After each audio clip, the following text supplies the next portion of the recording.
ఆచరణాత్మకమైనటువంటి వ్యక్తి ఎవరుంటారో ఆయన దీక్ష ఇస్తాడు. దీక్ష ఇచ్చుట అనగా ఏమి?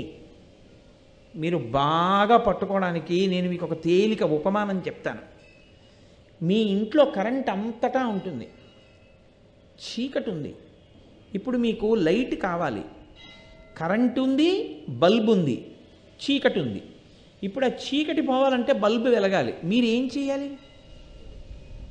స్విచ్ వేయాలి. స్విచ్ వేస్తే వెంటనే ఏమవుతుంది? బల్బు వెలుగుతుంది. ఇప్పుడు నాకు ఒక మాట చెప్పండి, ఈ బల్బు ఎంతసేపు వెలుగుతుంది? ఎంతసేపు అయినా వెలుగుతుందని మీరు చెప్పాలి కదండి.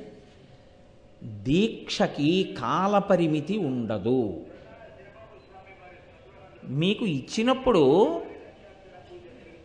ఏదో ఒక 40 రోజులు మండల దీక్ష అని ఎందుకు ఇస్తారంటే, దానికి మీరు అలవాటై మీరు అలా చెయ్యడంలో సుస్థిరత్వాన్ని పొందడానికి, గురువుగారితో కలిసి తిరిగి గురువుగారిని ప్రశ్నలు వేసి ఆచార్యుడి దగ్గర మీరు అన్నీ తెలుసుకుని బాగా ఊంచుకోవడానికి కావలసినటువంటి వ్యవస్థకి 40 రోజుల మండలం.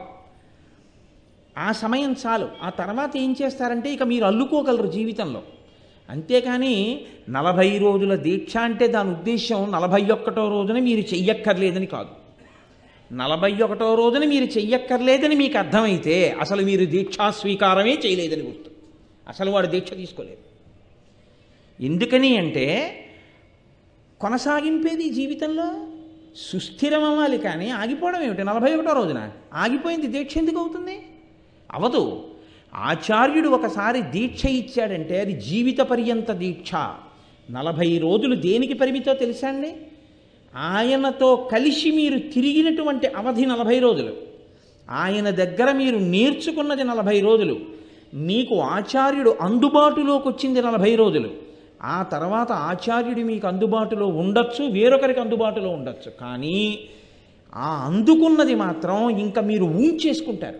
ఇక మీరు బయటికి రాలేరు. అంత సంతోషంగా దాంట్లో నిలబడగలిగితే దానికి దీక్ష అని పేరు. 41వ రోజుని తీసి అవతల బారేస్తే వాడు అసలు దీక్ష తీసుకోలేదు.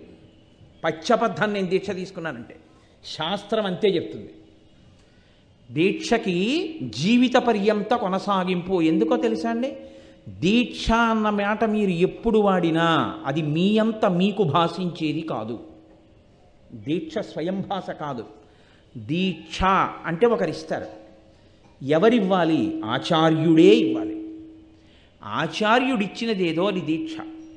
కాబట్టి ఇచ్చేవాడు ఉండాలి, పుచ్చుకునేవాడు ఉండాలి. ఇచ్చేవాడు పుచ్చుకునేవాడు ఉంటే మధ్యలోకి వచ్చిన దాన్ని దీక్ష అని పిలుస్తుంది శాస్త్రం.